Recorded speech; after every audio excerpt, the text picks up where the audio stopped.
Hey there, my darlings, and welcome to another broadcast with like-minded fluffy one and the lady Nepsalotl here and the beloved dragon goddess herself. Mwah! Right, today we are doing another broadcast. It is Valentino's event. I have a nice little heart stuff, which kind of fits the theme at the moment.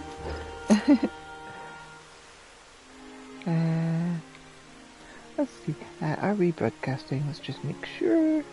It sounds like it. Yep, now live on my channel, good. Right, so, without further ado, let us continue, my darlings.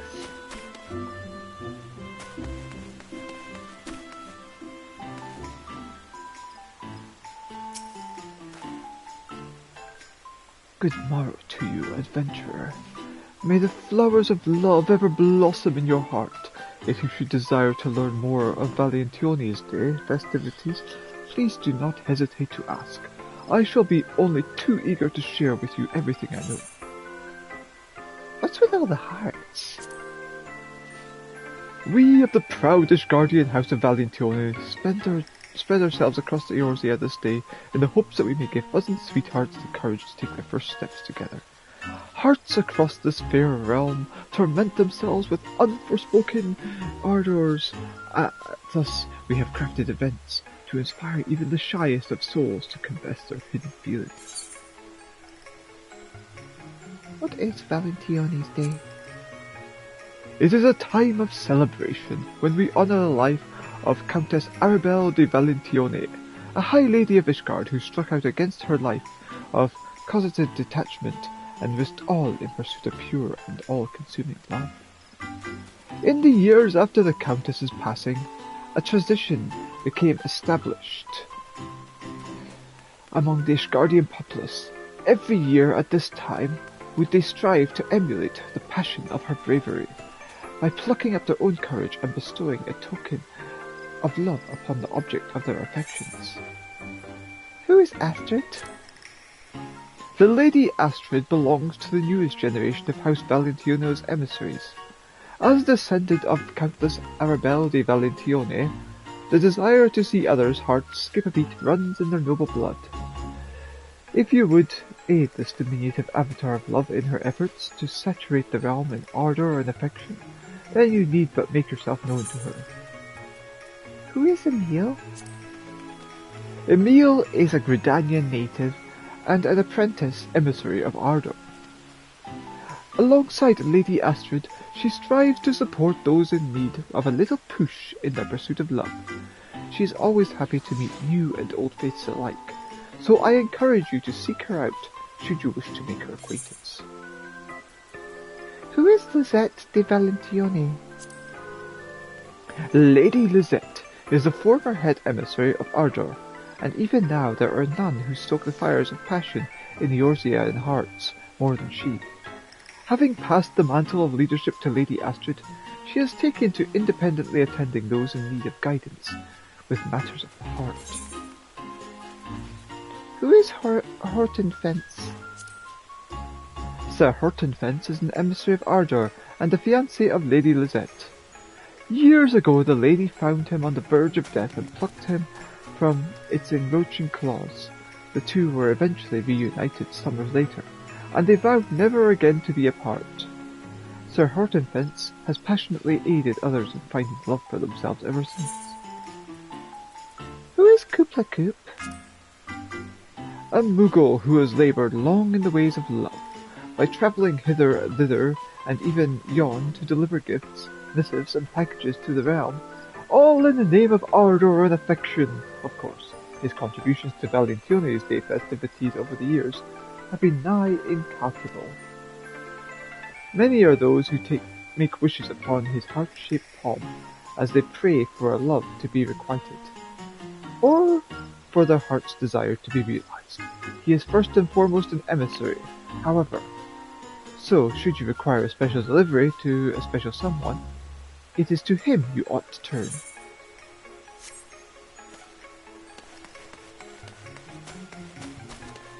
Let's see, what do we have item-wise? Apologies, we are still readying the store. Thank you for your patience.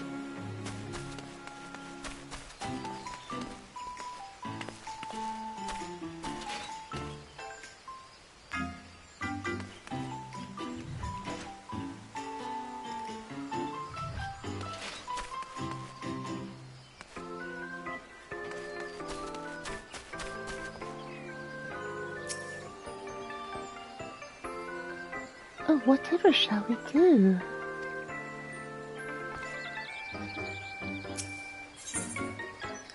The icing on the cake. Astrid's Valentino's Day plans have gone awry. And we get our Roller Valentino cake.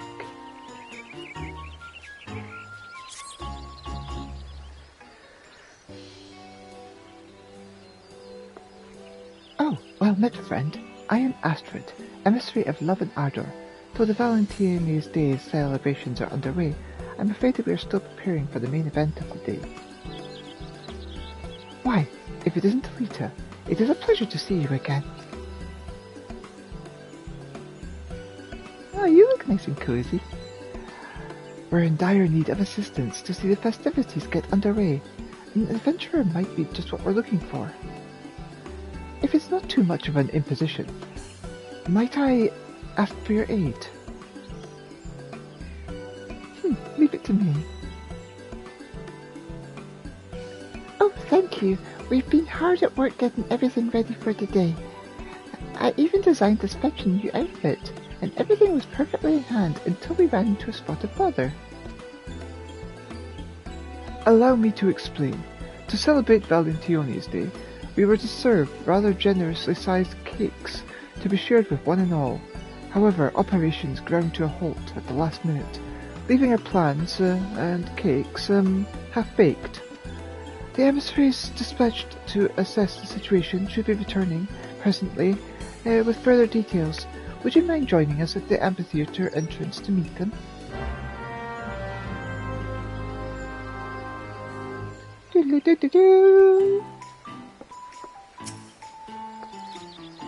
If you would join us at the entrance, it shouldn't be long before the emissaries arrive.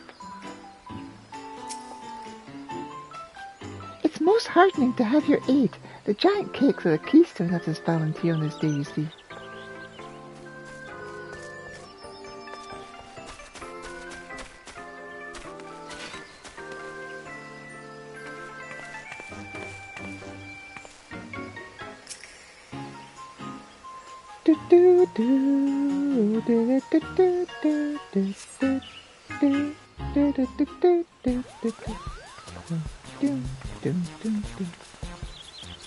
Oh, it's a bakery bedlam in there, Cooper. Those pesky mammoths should be creating confectionaries brimming with ardour and affection, but instead they insist on being a nuisance and obstruction. It was all too much for us to handle alone. As I suspected, this may be best left to someone more skilled in the art of physical altercations. I'm sure you remember Kupla Koop, our Moogle emissary of love, messenger of ardour and affection to lovelorn souls the realm over. This year, once again, he has been kind enough to pitch in with the festivities. How could I turn down a request for aid after hearing the plan of such lavish deliveries of love, Kupo? Many paws make light work, as they say, so I collared Feather Mog and flew over post haste to lend her aid to the petitiers of House Valentino.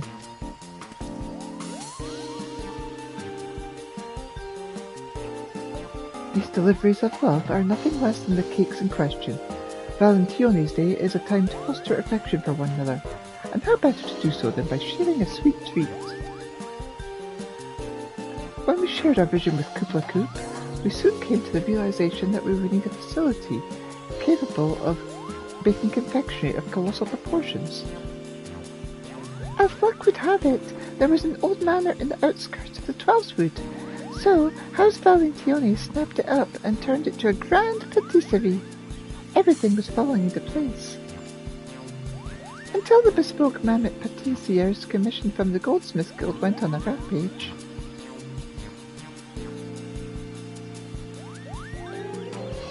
I would swear, if they had lost their minds, had they any to begin with, why, the little fiends took us for common cake thieves, Kupo. They all but barred off the kitchens in their ceaseless frenzy. Though we have whistled to stop the mammoths in emergencies, they were upon us before my little lungs could fill with enough puff. I fear the situation may be beyond my power, Kupo. Even with the mammoths behaving so, we cannot recklessly destroy such custom clockwork pieces, which means...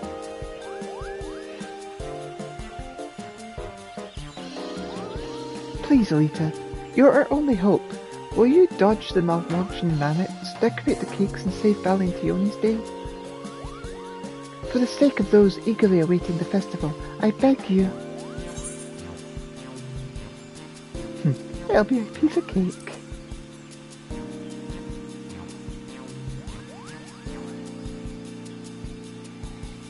You two no doubt have matters to attend to here, so allow me to accompany our brave adventurer friend and provide what support I can. Kupo! Thank you. I'm sure that together you will soon have matters in hand. Ooh, event instance. The Patisserie seasonal instance. Speak with the patissier in the Acorn Orchard or in Miketo's amphitheater. The patissier is a light party instance for a party of 1 to 4 players. There is no class, job, or level requirements for this participation.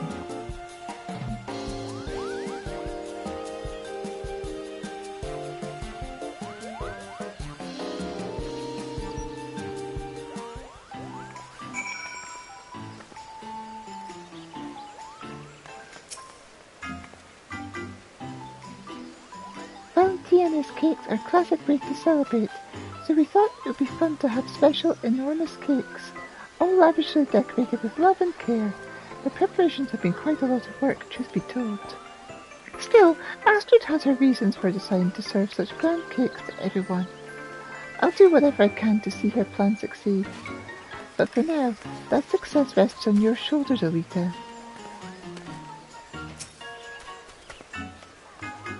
My thanks again for agreeing to see the first batch of cakes completed.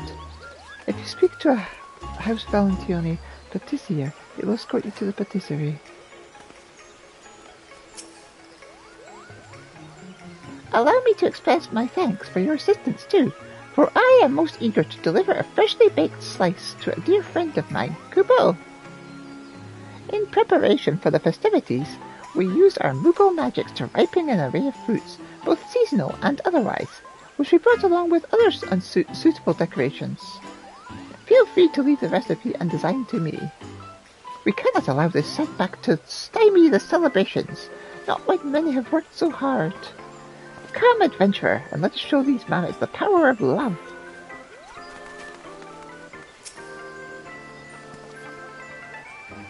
Thank you for your assistance. Allow me to escort you to the patisserie when ready. Should you wish, I would be glad to offer my advice as patissier ahead of your foray.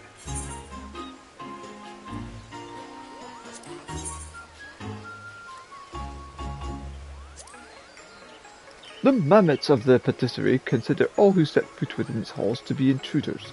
To limit injury and incident, I recommend entering a group of no more than 4 capable individuals.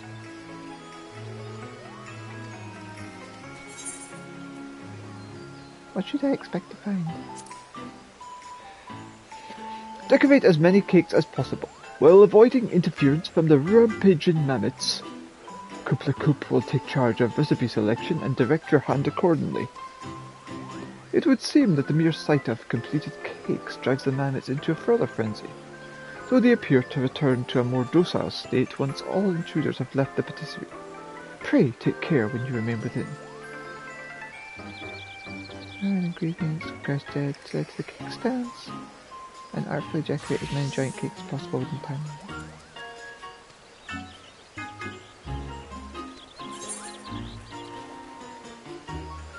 What can be done about the mammoths? There is a way to temporarily stop the mammoths in their tracks. This maintenance whistle from the Goldsmith Guild causes the mammoths to cease all activity, baking or otherwise. Sounding it correctly requires a moment of intense concentration, so ensure to use it at the optimal moment to secure a route to the cake.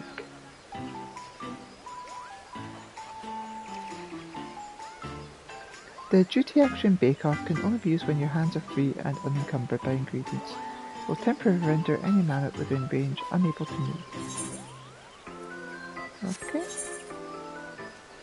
Head to patisserie with my current party.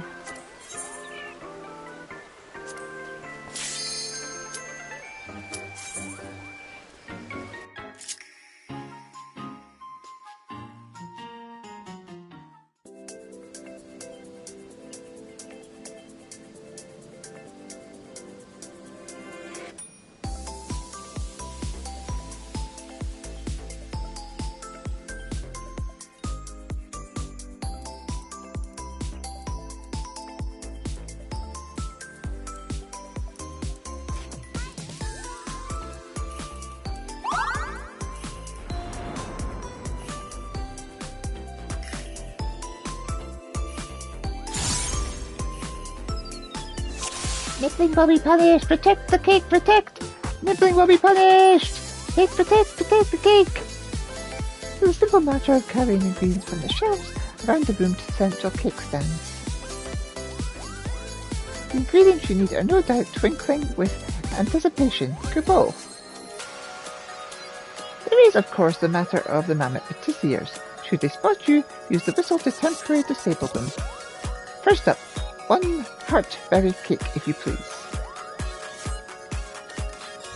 Ready, steady, decorate. Right,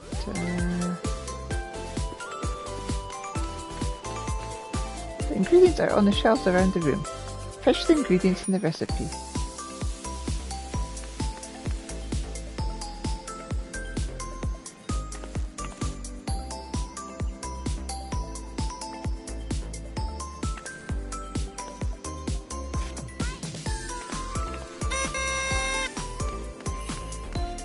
Oh, okay, it's got a very limited range.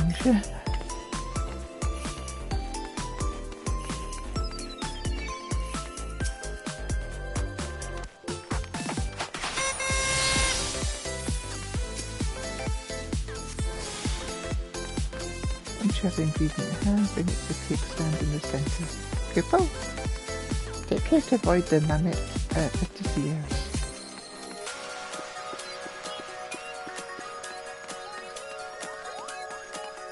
All that remains is to decorate the cake.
chocolate heart.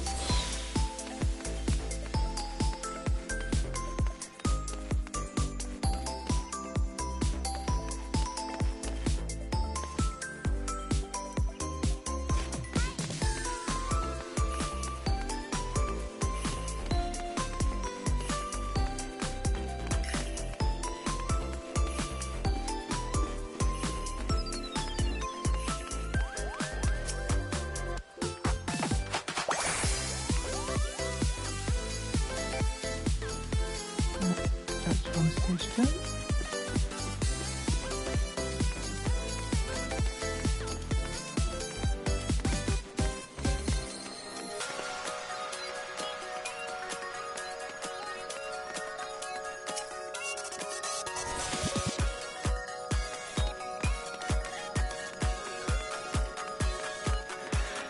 Okay, so I need 4 of each. Oh damn, that's quick.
damn it.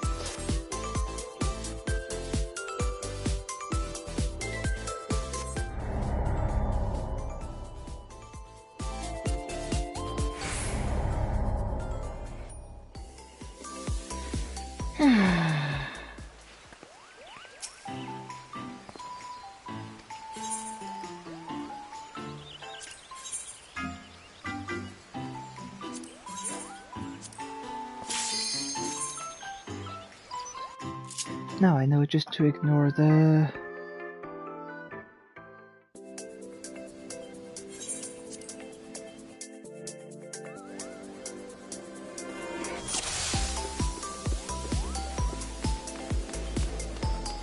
Thank you for agreeing to decorate the cakes, Kupo. Simple matter of carrying the greens from the shelves around the room to central bookstands. The greens you need are no doubt twinkling with anticipation, Kupo. There is of course the matter of the man-made seers. Should they spot you, use the boot until they're safe. Stop one very hard cake if you please.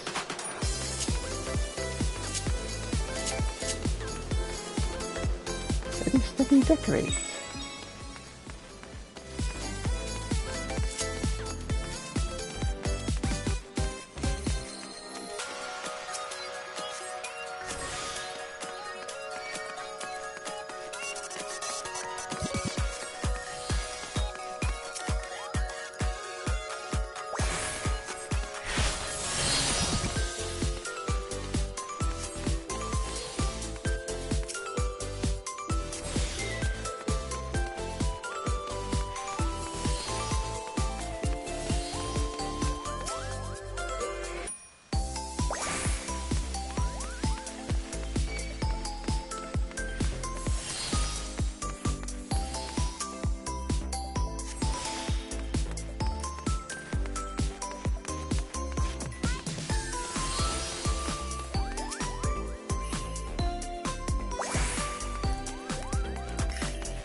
This is actually not as difficult.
Yes, that's what happens.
Yay, done it!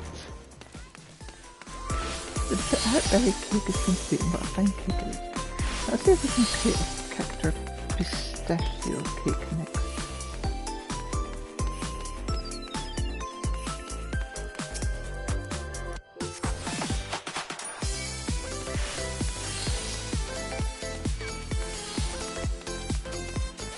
Oh shoot, there's like 5 of them to make?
by yourself, you can probably get 2 done if you're lucky.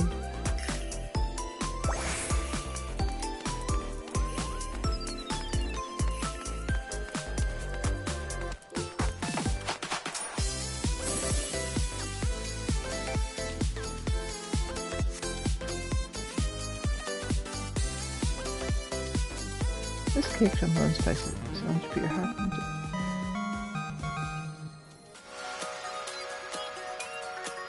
Thank you for your wonderful help, Kupo. I can hardly wait to complete our delivery.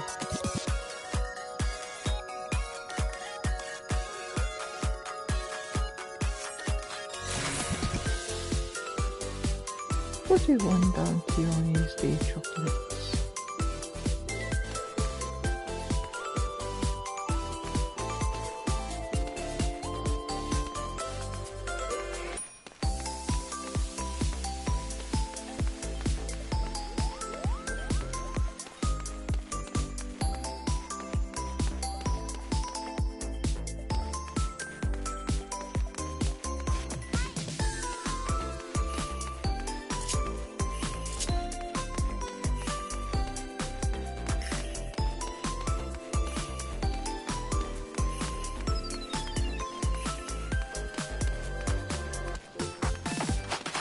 It's a cute place at least.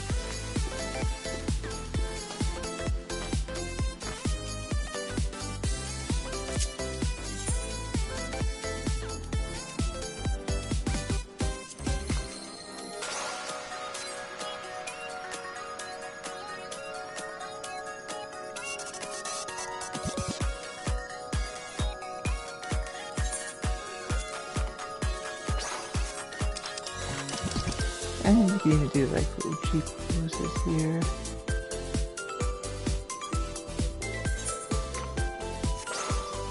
So if you wanted to say, have like a little bit of artistry, you could just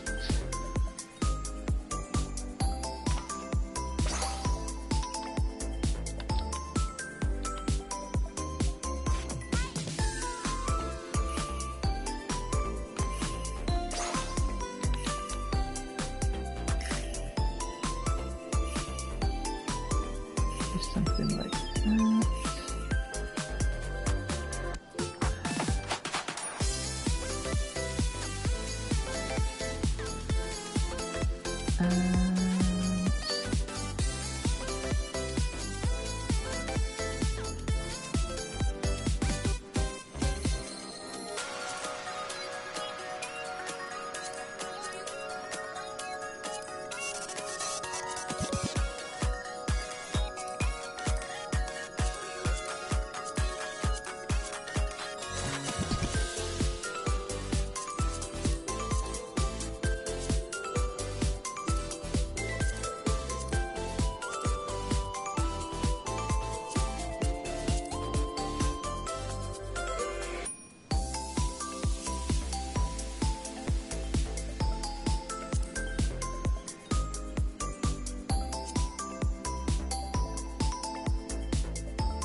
Yeah, let's go with that. There we go.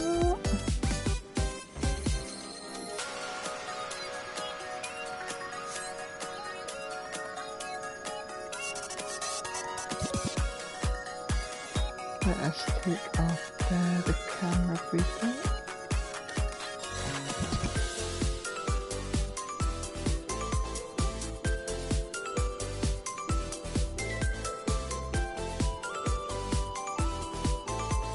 And I'll put the camera back on.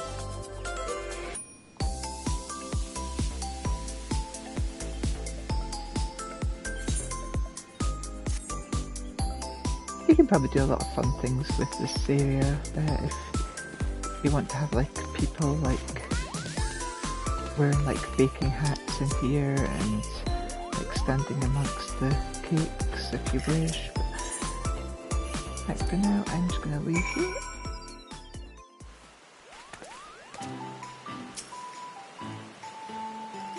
Thanks again for your aid, Kupo. What an honour it is to deliver such grand missives of ardour and affection in all its sugar-frosted glory. The usual missives, incidentally, have been entrusted to a reliable apprentice of mine. I'm sure deliveries are underway as we speak. Kupo! Welcome back. I hear it was a resounding success. I must offer my thanks again, Elita. I've never seen such charming confectionery.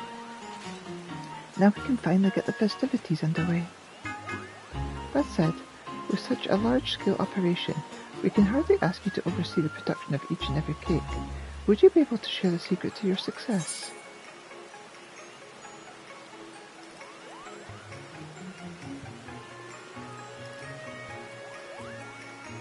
Positive thinking.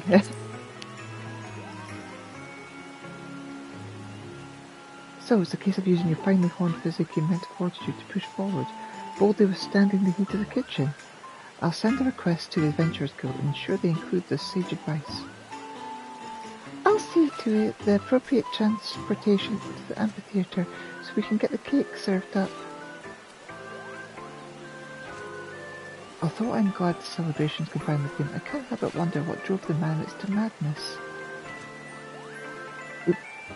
It couldn't be. Kupo? Something on your mind, Koopa Koop? Koopa Koop seems to have noticed something. Perhaps we can get to the bottom of this. Why would the mammoths suddenly turn on us? With you there to wrangle the mammoths, I was able to observe them more closely. And what should I see, Kupo, but traces of Moogle magics? And the only other Mog who would have had the opportunity to cast magic in the vicinity would be Kupna Kuko, who helped prepare the fruit. Mayhap he knows something of this. Well, it seems our next course of action is decided. We must find this Kupna Kuko and see what he knows. I didn't espy him in the patisserie, so I suspect he may be somewhere in Draconia, though in all likelihood he would attempt a quick escape should I confront him alone. Elita, would you mind accompanying me as a suitably intimidating backup? Sure. Thank you. I'll join the search once I've submitted a request to the Adventurers Guild for additional cake decorating support. Kupna Kuko is fond of strolls by the water wheel, so the nearby Lancers Guild seems like as good a place to any to begin our search, Kupo.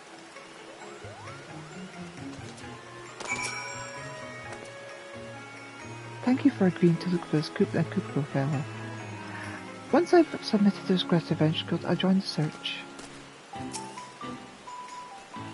I hope you find Kupna Kupo and get to the bottom of this. For my part, I shall remain here and make sure the cake is enough for everyone.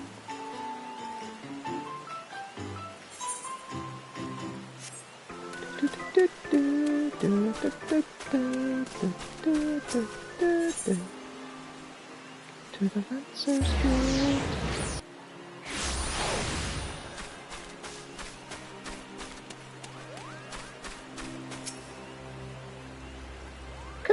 Kupo, that's him. That's Kupna Kuko.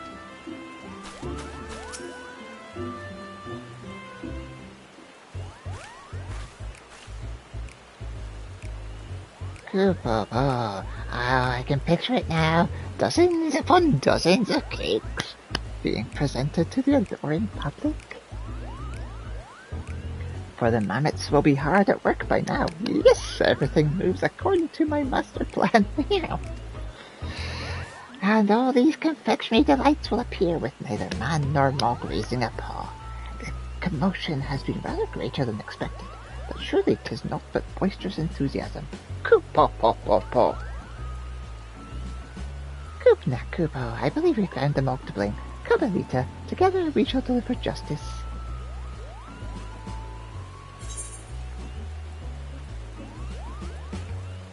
Come quietly or I'll pull off your palm.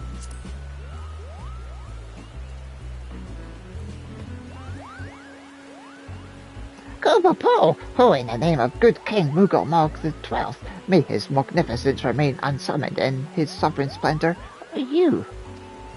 Oh, such murderous intent! Spare me! Spare this cute fluffy Mog!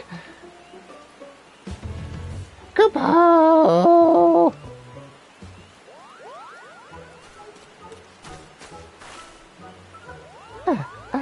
Astrid, not only did Coco know something of the matter, it turns out he's the very maker of the mischief. What? But you said he helped prepare the fruit. Whatever could he have hoped to achieve by causing the mammoths to malfunction? Malfunction? Great, Kupo nuts. You say they're malfunctioning? Oh no, I had such fun helping with the cakes that I returned to the patisserie after delivering the fruit. But Kupka Koop was nowhere to be found, attending another of his many duties, I suspect. Then it struck me, Kupo, if everyone was so busy, wouldn't it be better if the mammoths could make the cakes all by themselves? And so I cast a little Moogle magic. Which then caused the mammoths to malfunction, Kupna Kuko. You must undo whatever spell you've woven, Kupo. It may have been fairly easy to cast, but it's not so easily undone. Any attempt to dispel is liable to end up in exploded mammoths. That would be far too dangerous for the mammoths and, perhaps more importantly, the cake. For now we have a team of eager adventurers helping decorate cakes, and we've ascertained that there was no intentional sabotage. Oh, but what a fine mess you've made. Why didn't you think to ask anyone else before deciding on this plan? I'm sorry. I didn't mean to cause problems. I just wanted everyone to have as much cake as their hearts desired, Kupo. Well, as an emissary of love, I never want to turn away a helping hand. Any ideas you have, you can always bring them to me, especially if they're about cake.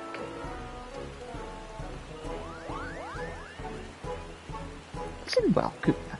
Whether delivering missives or lending aid, you must always see the task through for the intended recipient with love. With love? Even though I'm not an emissary? As long as one puts their heart into it, anyone can spread love and affection. Just look at Elita. Thanks to her, the Valentina's Day festivities can go ahead. And I think it's past time we went and enjoyed them for ourselves.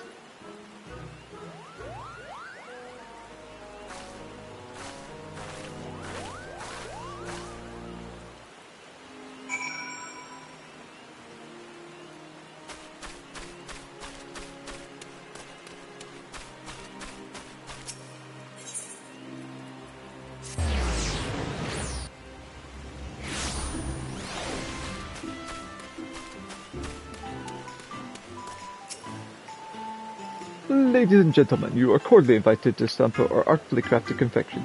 If cake be the food of love, eat on. Come on, taste the sweetest love baked in the fiery ovens of passion.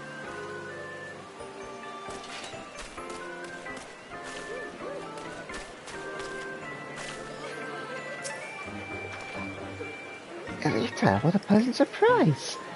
So being an artisan from beyond the salt, I suppose it ain't such a surprise to find you on familiar ground. Ropley asked us to visit other lands to learn what we could. After calling in the Yokoi and Alexandrians for the War Makechi appreciation sale, he has his eye on attracting stallholders from other lands as his next enterprise. It seems his desire to connect disparate peoples through commerce ain't so easily sated. Before we left, I could have sworn I heard him muttering something about gathering beads the world over. Oh, Elita, to think I should meet you here in this land where you learned your trade. Why, I dare say my visit's now truly complete. Exposure to other cultures is truly a valuable experience for any artisan. And what luck that our visits should coincide with a local festival. The decorations, the design, all artfully evoking a celebration of love. And the attention to detail on the cake decorations. Oh, it's simply exquisite.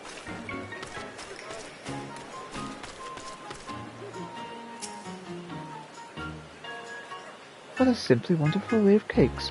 Hot chocolate has come to enjoy a sweet feat in Tuliolo of late. I can't say I have seen it used quite like this before. Though, now that I think of it, chocolate may be an ideal gift to demonstrate love and care. It has long been said to be beneficial for one's spirits and physical health alike. Perhaps I should consider keeping some in stock for the discerning client.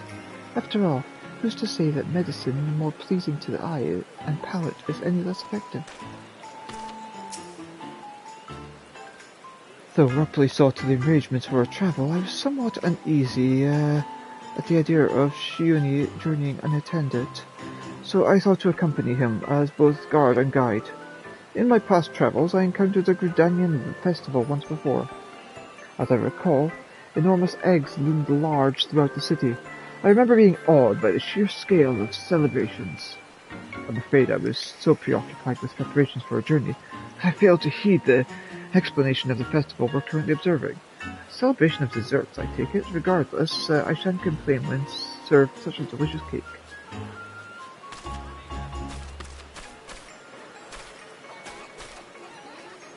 What a handsomely decorated cake, Kupo. Quee, quee!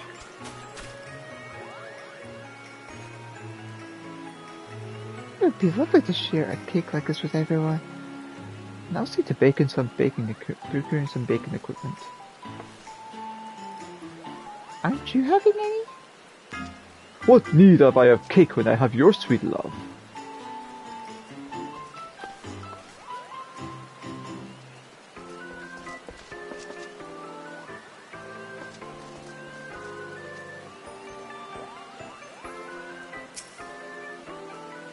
Baking for another has always brought me joy, but I must say it's rather nice to be on the receiving end too. And so, cake becomes a gift of love, one that bears Astrid's feelings to many, many more. How blessed I am to be part of Lady Valentiona's legacy. Even the whale is that its cake is simply adorable, wouldn't you agree? Oh, I'm the happiest man alive! It may come as a surprise, but Astrid was slow to warm to me when I first sought Lizette's hand. For her to now consider me a member of the family, someone who she can share such joyous moments, it's an honour beyond words.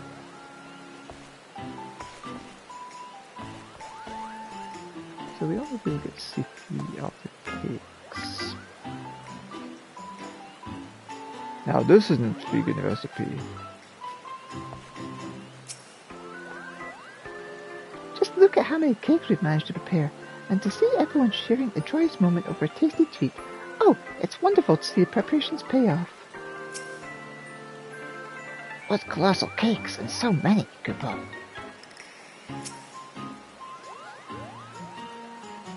What a palaver, though.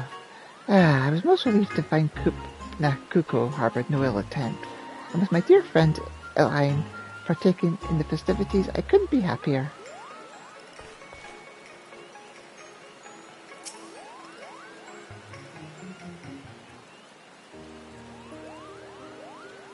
As you can see, the day's main event is well underway, and cake has been served to one and all. Once again, allow me to thank you for your assistance. The confectionery you contributed is here, in pride of place, and thanks to your advice, the adventurers who undertook the request to decorate additional cakes were wildly successful.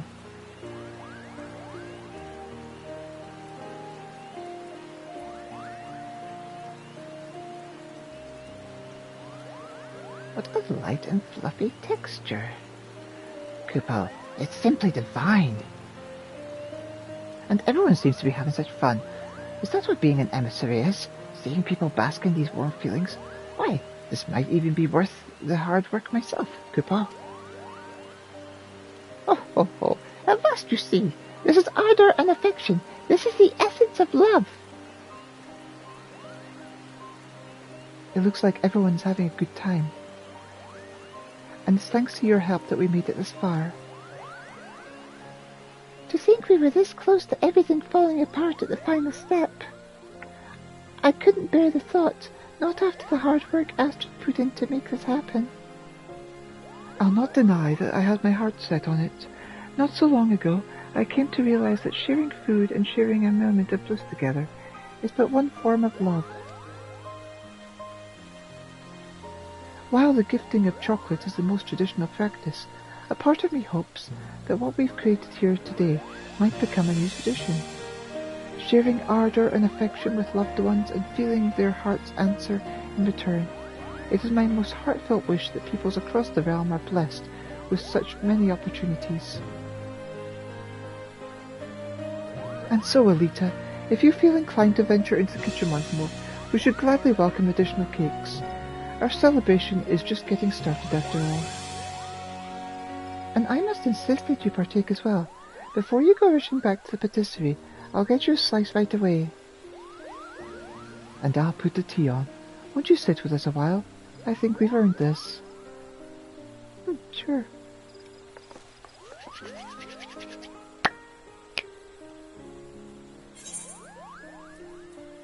And there we go, Roland Berry Valentione cake, a towering spectacle of Valentione confectionery garnished with Roland berries aplenty.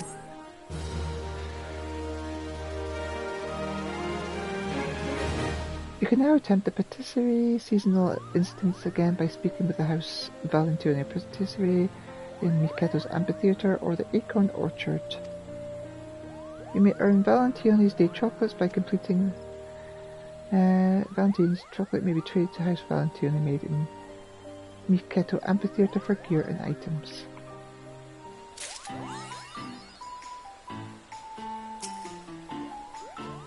The inspiration for these cakes came to me during Lizette's ceremony of eternal bonding.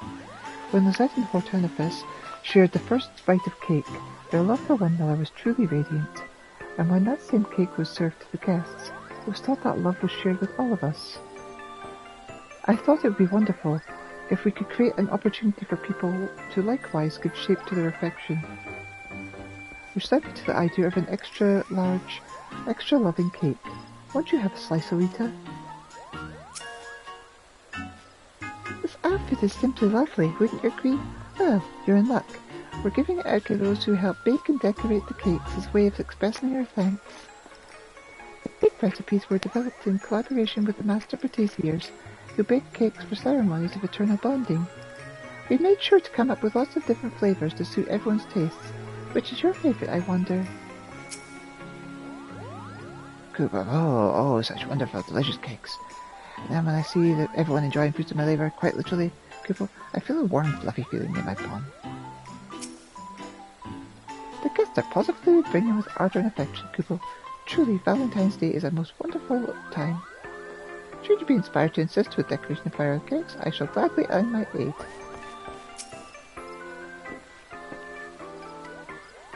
Yeah, you just say the same.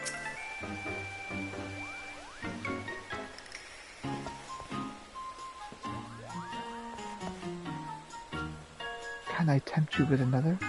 Oh, you do spoil me.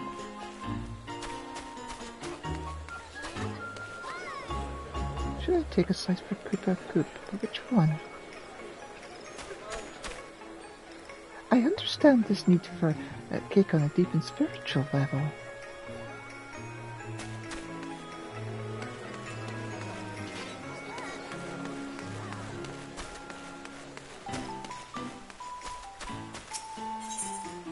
And this is what we can buy.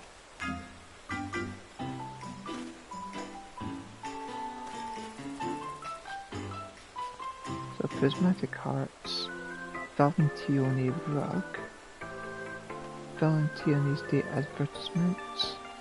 We can buy more cakes.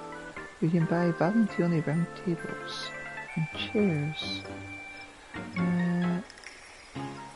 3 music rolls, which I have to instantly get.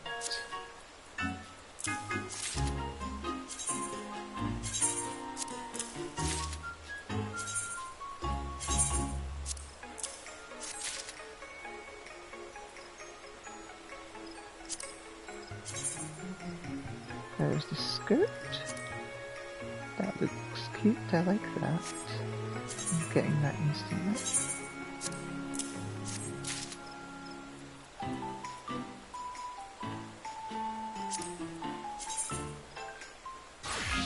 Cardigan.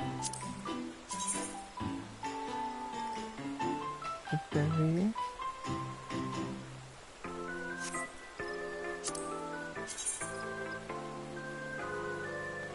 juice.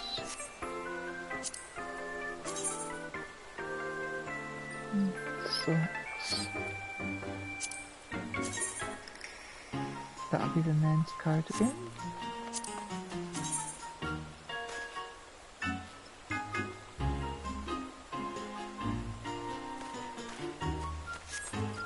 And berry. Okay.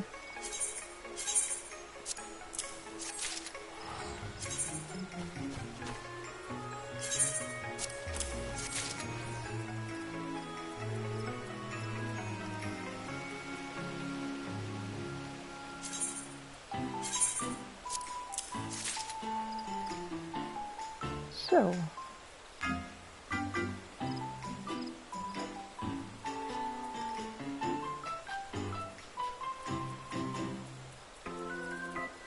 I have 7 left.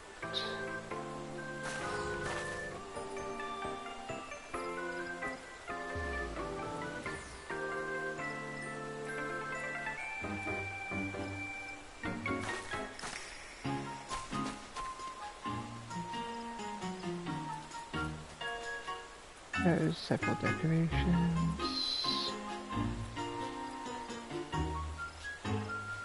I've got the other berry for now. But I will probably do this a few more times to get everything.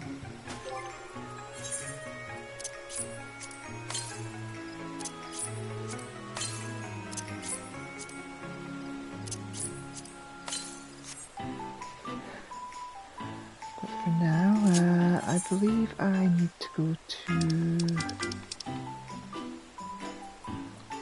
the lot.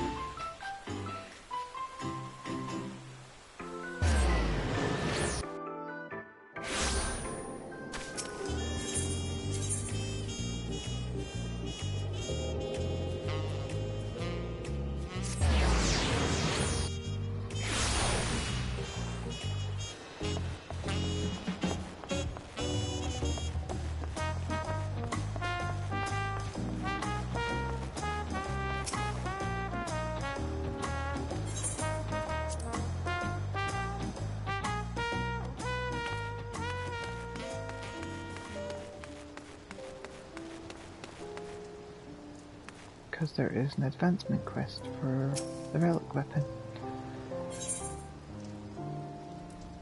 Time-worn techniques. Leather Cell seems unusually enthused. Good to see you. That weapon of yours treating you well. Glad to hear it. Me and the crew might not be cut out for the fires of battle, but equipping an upstanding adventurer like yourself is its own reward. Any road. I'm keen to see your weapon get enhanced again, but Geralt ain't up to the task just yet. That's not to say he's got him work-shy mind. The bugger seems to be giving the old endeavour some thought.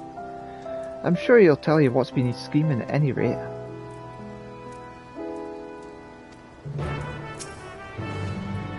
Off adventuring, are ye? Well, you know where to find us when you're done. Like I said, Geralt's been pondering the next step of the weapon enhancement. I'm sure he'll be all more than happy to share the details.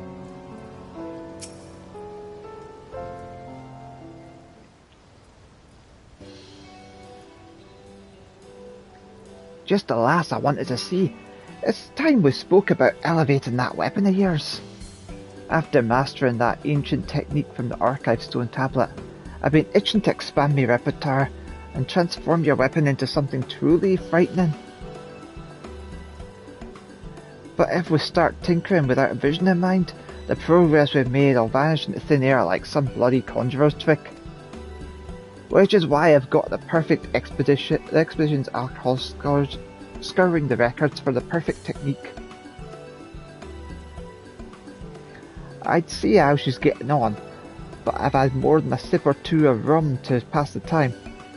Don't reckon I can stomach much in the way of a long-winded explanation and technical jargon right now. Seeing how it concerns your weapon, I figured you could go in my stead. She's holed up in that building past the stairs to the west. Sure, leave it to me.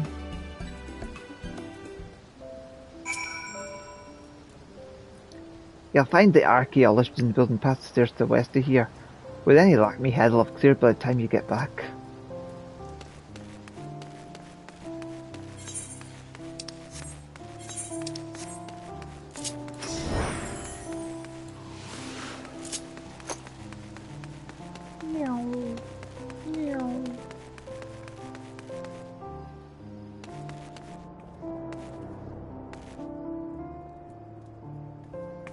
Hey, Sonora. Ah, you must be Elita. If you're here regarding Geralt's request, I've just now finished collecting my findings. With some invaluable insight from the archive, I might add. I've identified 3 promising methods of enhancement that may prove compatible with your phantom weapon. The first is a Skallic technique known as hex carving. Next we have Karnak Forgecraft, a method for imbuing arcane ornaments that originates from the self-same city. And last but not least, the Machiai technique of etheric conversion. I'd be delighted to provide a brief summary should any of those have piqued your interest.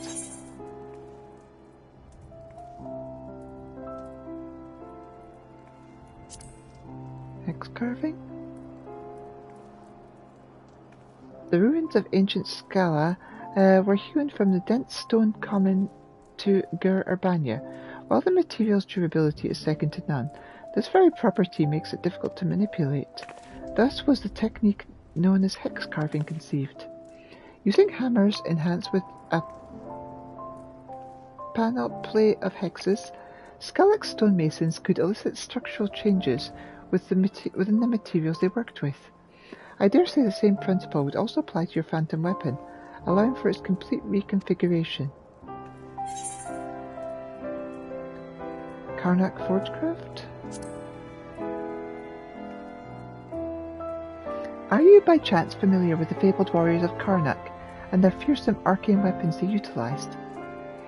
In a compositional sense, their blades were perfectly neutral, designed to be subsequently enhanced with all manner of chimerical powers. To achieve this, artisans made use of unexpected crystals during the smithing process. Geralt could replicate this method to enhance your phantom weapon and modify its aspect in one fell swoop. Certainly worth considering in this scholar's humble opinion. Etheric conversion? A most curious technique, one that requires all due caution owing to its bizarre nature and terrific potency, if the description is to be believed. Its inventor was inspired by the very principle of etheric infusion that elevated your weapon to its current form. They sought to further amplify the effect by manipulating the ether imbued during the process. It is much to my chagrin that I cannot tell you more, so degraded was the stone tablet bearing the inscription. From what I could glean, however, the technique involves imbuing a tool rather than the weapon itself.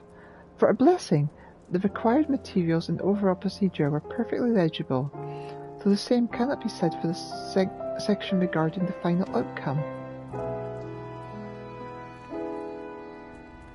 I took the liberty of compiling a few notes, just in case you wish to refer to the finer details at any point.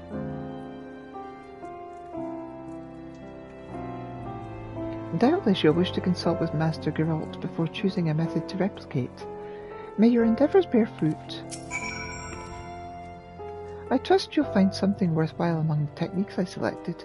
Do be sure to consult with Geralt on the matter.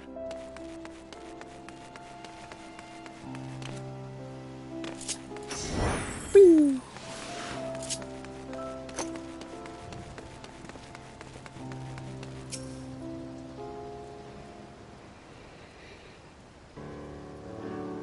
You must be back from seeing the archaeologist. Did she turn up anything worthwhile?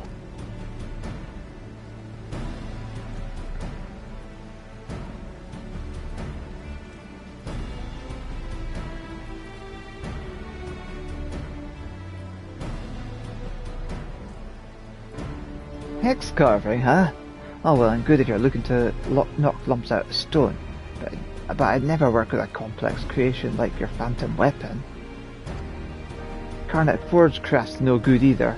What we're trying to do is forge a weapon with a bite of its own, not some lifeless set piece to dress up with magical bells and whistles. Etheric conversion, on the other hand. Now that sounds promising. After all, you won't find a technique more compatible with etheric infusion than one inspired by it. As soon as we get me hammer enhanced, I'll have your weapon honed to even deadlier perfection. But there's bits missing from the inscription. A few too many unknowns for me liking.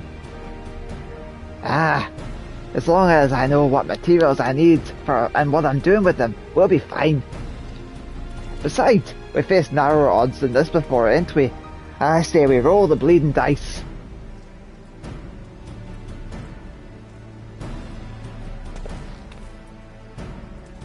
Heh, your knack for stoking Geralt's fire will never cease to amaze me. Might I ask what is required to replicate this technique? Perhaps you took some notes during your meeting with the archaeologist.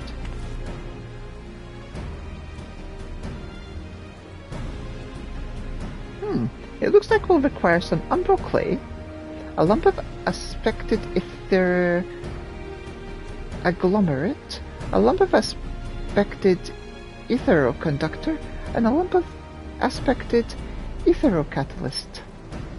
And as you've doubtless already anticipated, vast quantities of ether. Rest assured that the ether collection shall not fall to you. With enough time, we can gather sufficient quantities on the isle by ourselves. All I ask is that you procure the 4 ingredients I just mentioned. Unfortunately, the notes didn't specify where and how one might do so, but I believe umbral clay is widely traded in Tyrell. You're sure to find what you need in the markets of Tuliolo. As for the aspect additives, a seasoned artisan should be able to craft them, though I wager they too can be bought for the right price. Once you deliver the requisite items to Geralt, we shall be happy to replicate the etheric conversion process and enhance this hammer.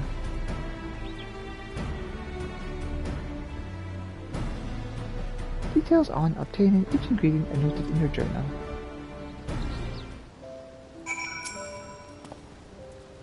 Find the ingredients I need, you hear. My hammer won't enhance itself.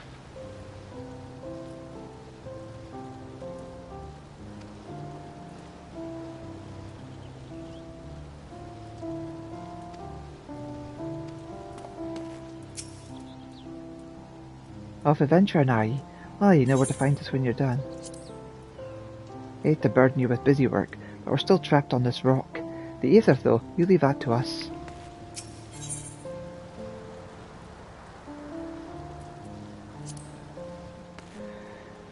So let's see, journal, time techniques. I've discussed the matter of Geralt, the weapon. Umbral clay, seek a trader in the markets of Tuliolo, aspected and Margaret purchase.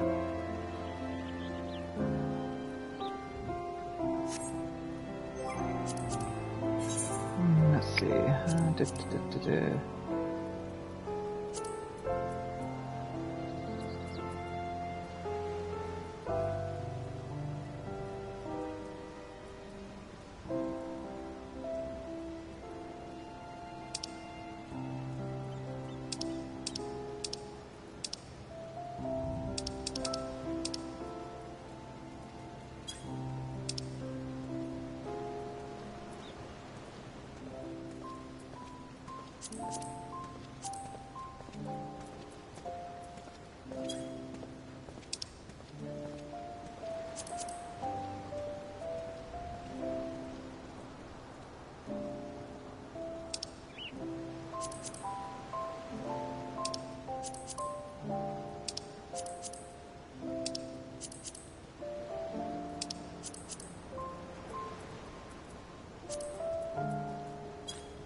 Right, so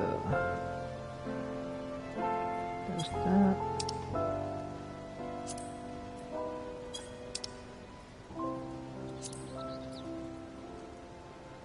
There's that.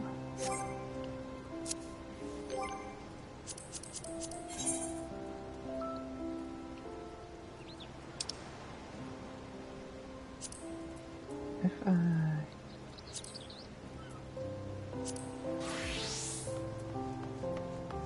reagents, there we go.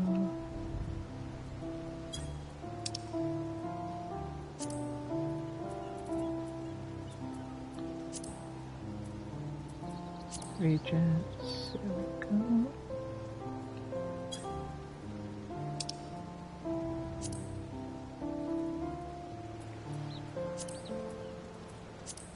Reagents, go.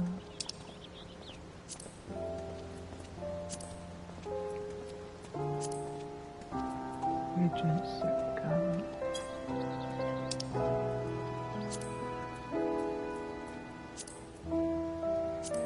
Reagents, there we go.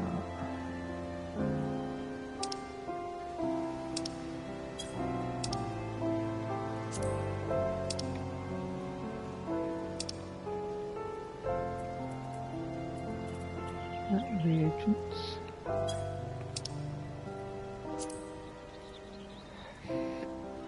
And reagents. That's all.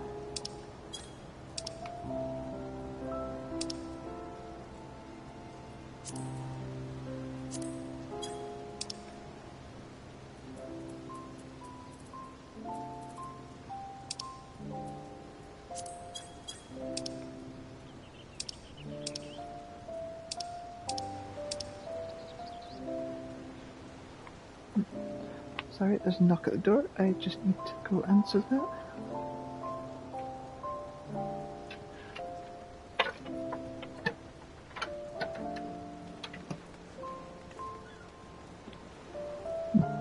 I thought I heard a knock. Ah.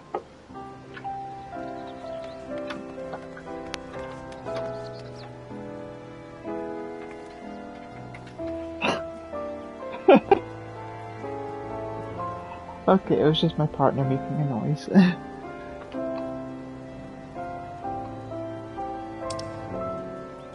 So aspected ether.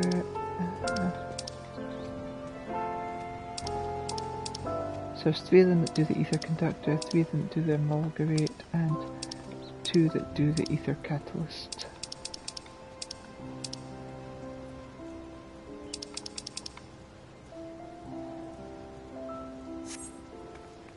Okay.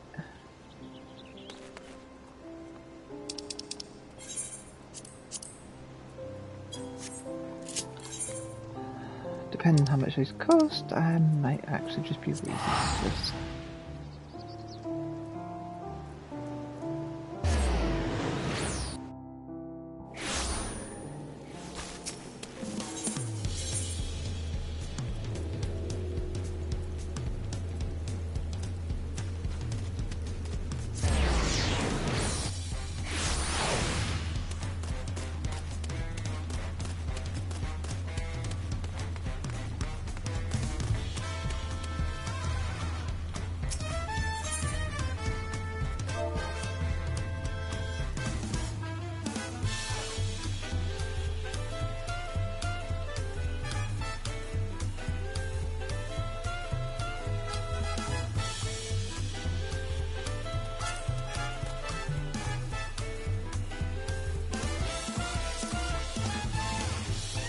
That's cheapest chips.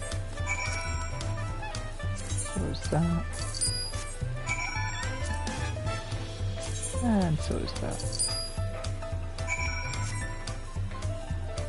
Now I just need a sack of unpopular.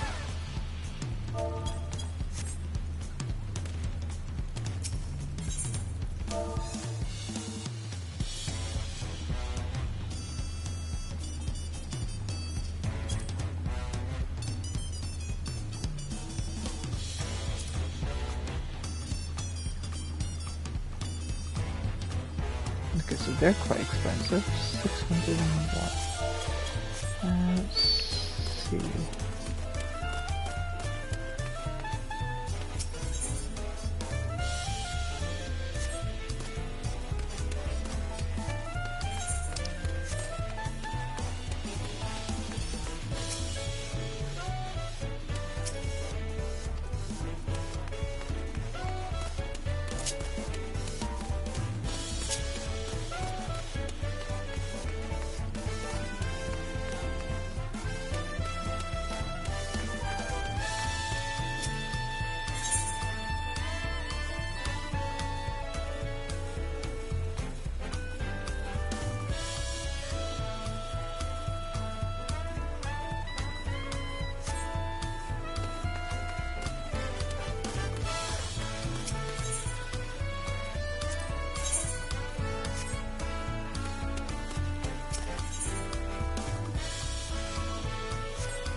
Maybe a gemstone trader?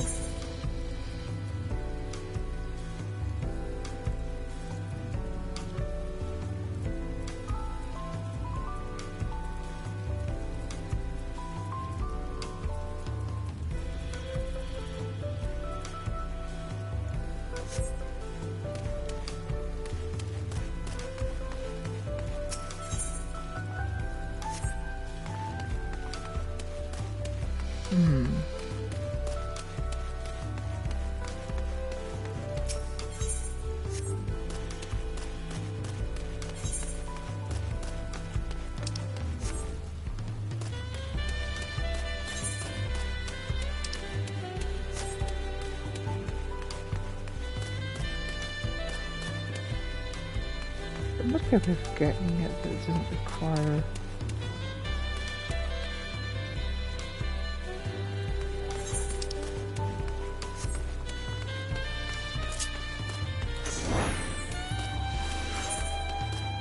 There is a merchant over here. I wonder if that's the one.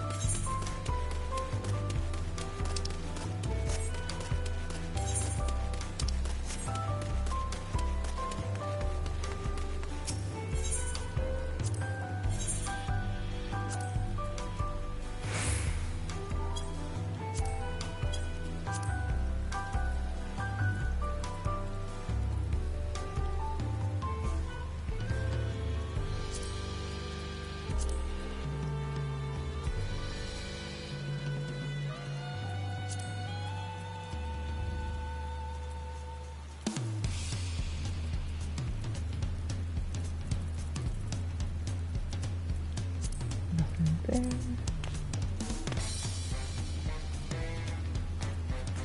Nothing there.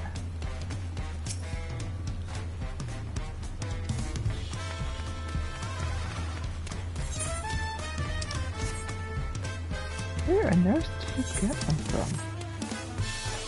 It said there was like some...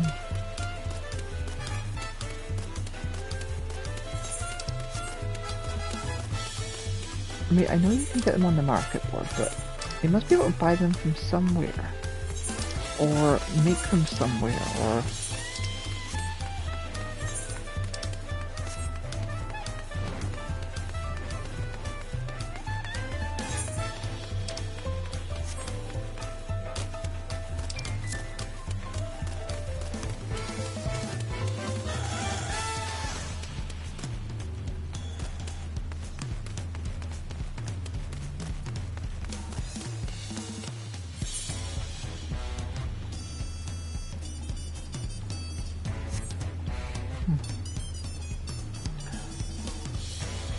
I'm gonna quickly look this up.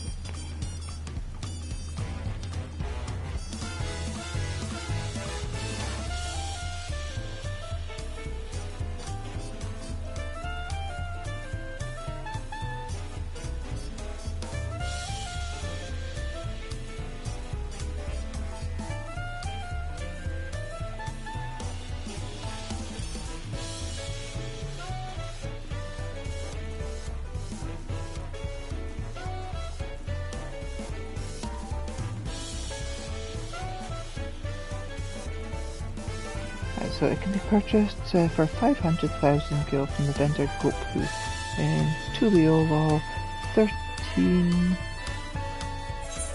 127 12 7. So 13 1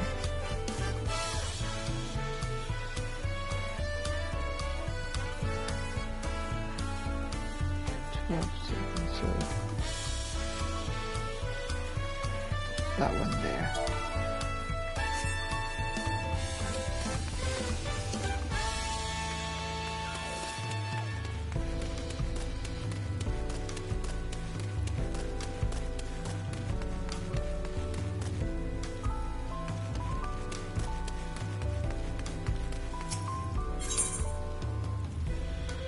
Ah, there we go. Not much cheaper, but you save 100,000 buying it from there than buying it on the market board.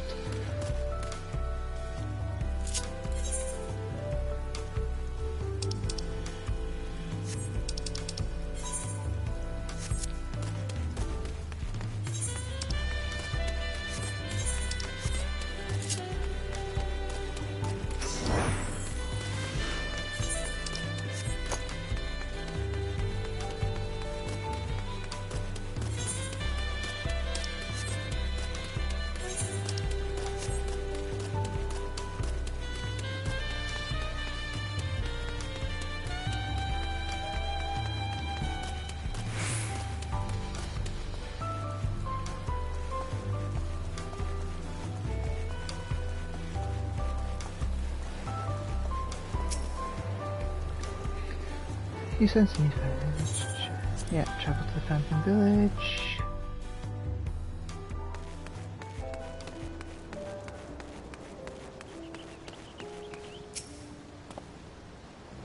Find the ingredients that I need you here. My hammer won't enhance itself. This curious clay is an essential ingredient in the etheric conversion process. An aspected ether catalytic material required to enhance a phantom weapon via etheric conversion.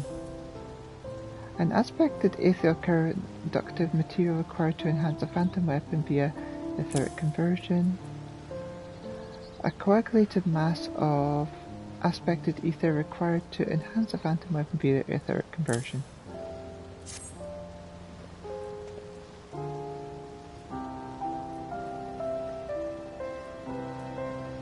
That'll do the job. While you were rooting about in the markets, we filled up an empty ether well in preparation. Reckon I've earned a quick snifter run for all the hard work. I'll get cracking once you've wet me whistle. Off adventuring, are you? Well, you know where to find us when you're done. This etheric conversion business are right old mystery, just like this bleeding Isle.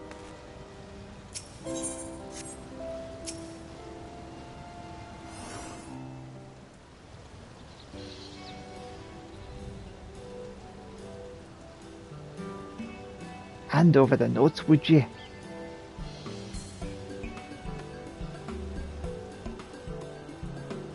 Says here I've got to arrange the components on the ground and check the surroundings are safe and secure. Bleeding dubious if you ask me.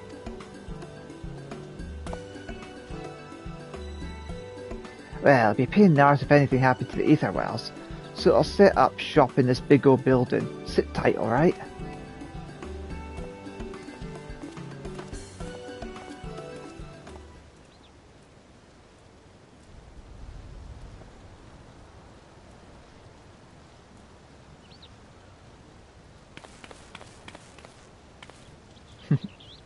Sorry to keep you waiting.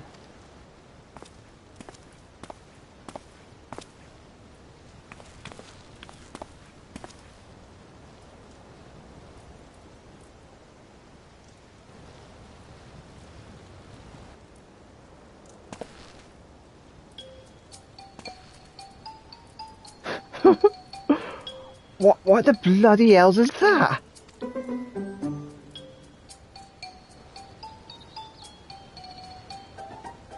Ain't got a clue.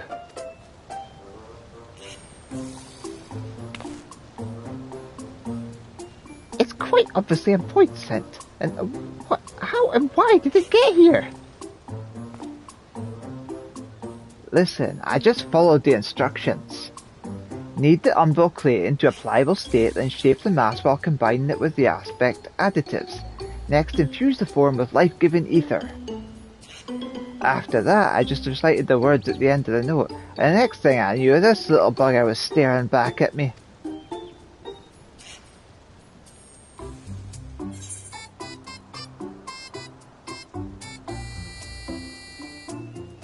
A truly masterful summoning. Bravo!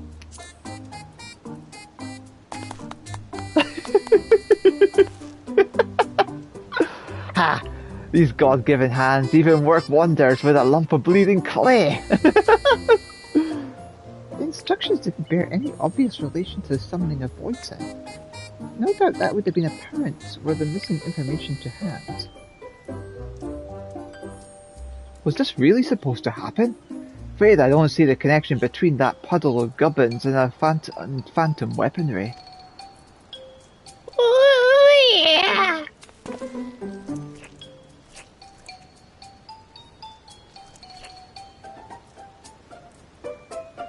Where is this? Who am I? I am judging by your physical appearance. I believe you might be a species of void scent known as the hecti in the common tongue. You are wrong. I was not so feeble of frame. Well, that body of yours is just what I cobbled together from clay and whatnot. I am guessing your real form is something else entirely. Come to think of it, I recall hearing that summoned void scent require an appropriate vessel if they are to function effectively in this world. Perhaps your clay construction is unsuitable for this particular creature, thus limiting its power. How do we know what kind of vessel the bleeding thing needs if we don't know its proper form? I was... cannot remember. Just our bloody luck. This is unpleasant. I want to go home.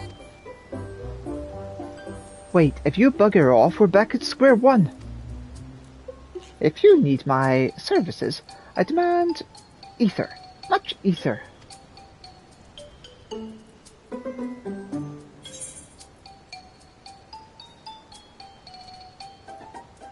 Let's form a pact.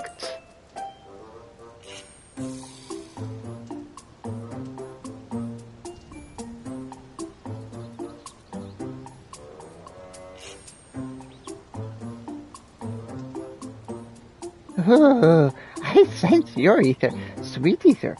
With you, I will deal. Once my power flows, I will aid you.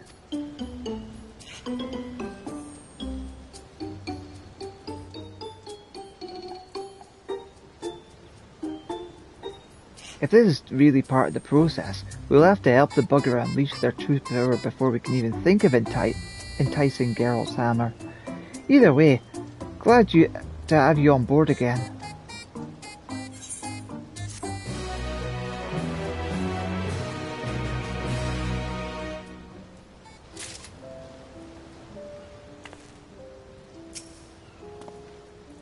Accidentally knocked a chunk out of the vessel while I was shaping it, but it seems the defect turned into a serviceable mouth. I reckon we ought to ask him more about their true form.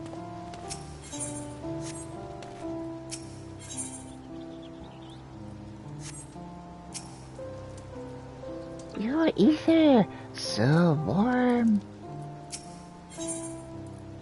In pursuit of perfection, Little Sail is pondering the next step forward.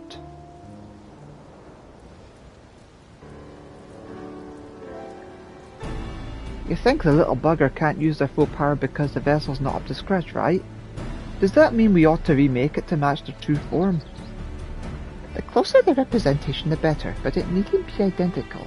A vessel is merely a temporary conduit for the summoned creature after all. I had hands and feet. That's all I can recall for now. Preparing a more suitable vessel may well help restore your memories, meaning we must extract more information to better mold an ideal form. It may require several iterations, but I'm positive we can succeed.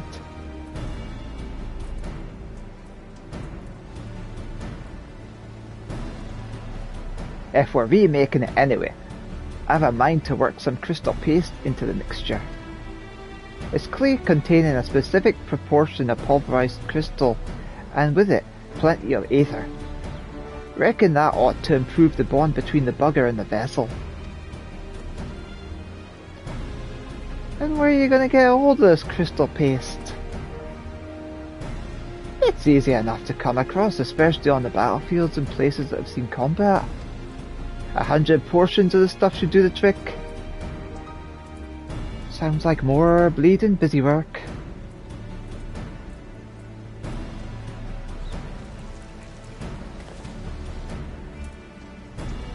I will join you. We have a pact. The journey may help me remember. You best take this.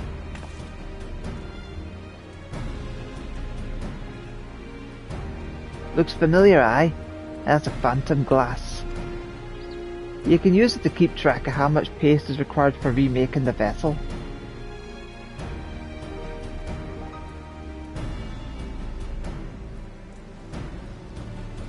Just like Draconia said, this will likely take a few tries before we get the vessel right, and that means I'll need you to gather multiple batches of paste. Just how many batches that proves to be, we'll soon find out.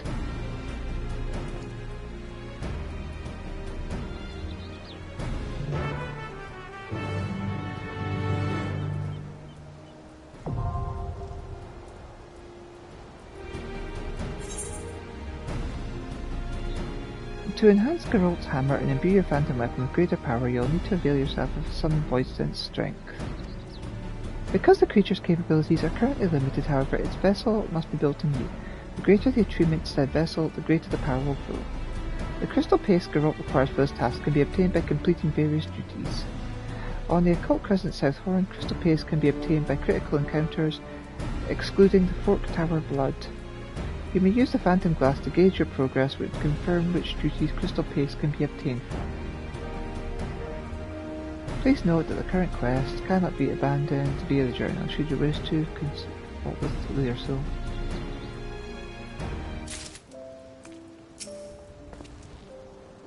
Makes no odds to me if you feel like leaving, but we'll have to restore the bugger back to how we first found him, just as a precaution, mind.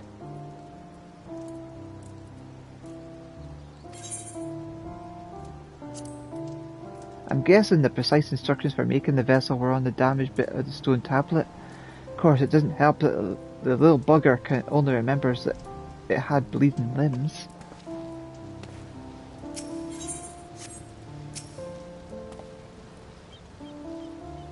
Got that crystal paste for me, lass? I'll need plenty to remake the vessel. To enhance Geralt's hammer and imbue your phantom weapon with greater power, you will need to avail yourself of the summoned voice sense strength. Because the creature's capabilities are currently limited, however, its vessel must be built anew. The greater its attunement to said vessel, the greater its power will grow. On the Occult Crescent South Horn, crystal paste can be obtained from critical encounters, excluding the Fork Tower Blood. You may use Phantom Glass to gauge your progress and confirm which duties crystal paste can be obtained from.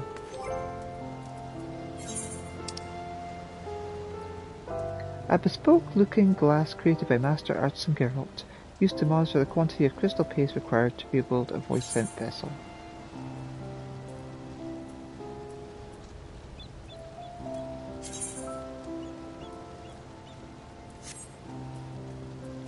I cannot access my power. Need hands, need feet.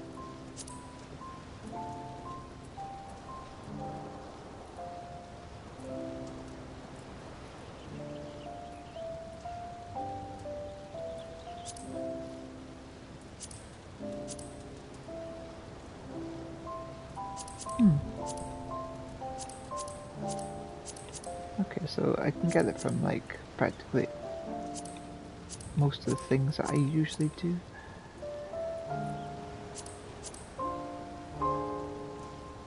but not for now.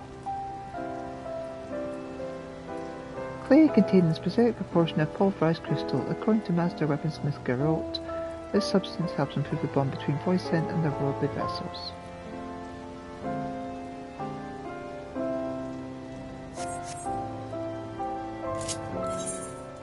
Does that mean that the Pilgrim's Traverse is available?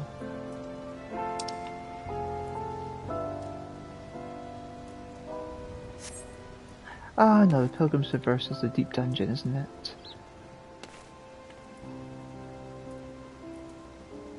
Anyway, that's all for now.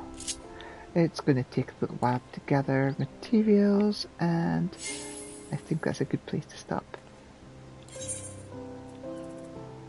Bye for now, my sweethearts. Love you all. Mwah.